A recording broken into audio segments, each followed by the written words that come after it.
I take it from your earlier answers that you're not contesting the right of the school district to discipline Coach Kennedy if he had been praying during the official, if you will, post-game talk. I think that's right. We don't. I mean, we don't take an issue with that. He so that's like practice. If he were praying, if he were a math teacher and he prayed in math class, same. If he's a coach and he prays during the post-game talk, that the school can discipline him for. That's right, because it would be government speech. Just briefly, why? Because it would be government speech. Well, I don't really quite know why that's the operative question. I mean, really, why? Why can the school discipline him? And I'm going to just sort of suggest and find out whether you agree that if you look at our prayer cases, the idea of why the school can discipline him is that puts a kind of undue pressure, a kind of coercion on students to participate in religious activities when they may not wish to, when their religion is different or when they have no religion. Is that correct? So, look, I think it's simpler than that, quite frankly. I think a lot of this Garcetti stuff is just not getting to the heart of what we care about, what our cases have long cared about in thinking about these questions, which is coercion on students and having students feel that they have to join religious activities that they do not wish to join, that their parents do not wish them to join. So I do think it really is as simple as the government speech, but I also want to be clear, again, as we're talking about the record here, this is not a case where the government took action because of coercion concerns. The record is crystal clear that they were concerned about endorsement. Yeah, I mean, endorsement, coercion, I mean, you're requiring a lot of a school board to try to figure out exactly which box in the Establishment Clause to put this in. With all due respect, I don't think it's asking that much for a school district to understand what this court has said repeatedly and said that even young students can understand. Okay, assume that the school district had said the right things. They had said, we don't really like this because it is a form of pressure, a form of coercion. We're worried that students will feel he gets to put me into a football game or not. He gets to, give me an A in math class or not. And this is a kind of coercion that's improper for 16-year-olds.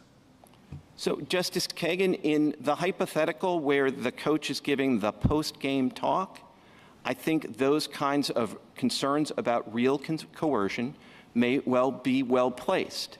But when the coach is by himself at the midfield giving a 15-second fleeting prayer, those kinds, if you call that coercion, you are making an important category mistake. I see that point. So let me give you a hypothetical. So the hypothetical is you have a coach, and he has historically been giving prayers in his post-game talk. And then the school says, don't do that. And let's say that the school uses the right words and says, don't do that because we think it poses a coercion problem. And he says, okay, I won't do that. And but instead, he says, you know what, I'm going to start the post-game talk a minute later than I usually do. And in the meantime, I'm going to pray, and please, join me if you're so moved. But what's a student to think at that point? I think in that hypothetical, there well may be a coercion concern. But if instead the coach says, all right, I'm going to go to midfield. I'm going to do this at 15 seconds. I'm going to try to pick a time when most of the players are in the end zone doing something else. And if anybody asks whether they can join, I'm going to tell them it's a free country. You don't have to, but do what you want. That's this case. And that's not coercion that counts under the Establishment Clause. So is that the question of this case, whether the facts are my facts or your facts? That's one of the questions in this case, but why it matters, and honestly, I think the record's crystal clear on this. I mean, we have a record this time around. I don't think the joint appendix and the rest of the record is ambiguous on this point. But the reason the factual difference is important is because if you don't distinguish between the two situations, then you're leaving teachers and coaches in a position where there's no material room for their free exercise of religion or their free speech, and that's exactly what this court said is not the case in Tinker. And so, and again, the reason it gets back to government speech, at least in my view, is because one technique that the Ninth Circuit used to approve this is one of these excessively broad job descriptions. And I think, with all due respect to Justice Sotomayor, her hypothetical built in this idea. If you say the job description of teachers and coaches is to be mentors, and if the mentors are religious, the students who depend on them for playing time and grades and all of the rest are going to want to curry favor, and they're going to engage in their own religious practices or conform, or at least feel pressure to do so. Mr. Clement, that's a recipe for no free speech rights at all. I do understand a claim that how adults respond to things is not often relevant. We don't have a heckler's veto in our First Amendment jurisprudence. But we have had it in our school prayers under the recognition of what Justice Kagan talked about, the fact that 16-year-olds can't be expected to be adults. What do I do with the facts that parents complain that their children wouldn't follow their directives, not because they wanted to pray, but because they felt pressure to pray? What do I do with the fact that when the coach was, the school explicitly said, students don't have to come if they don't want. Many of them didn't. Some still did, but many of them didn't. And what do we do with the fact that a coach from another team was the one who brought this to the school's attention? Because your client asked him and his players to join in the prayers. Don't those facts suggest the very coercion that Justice Kagan was talking about?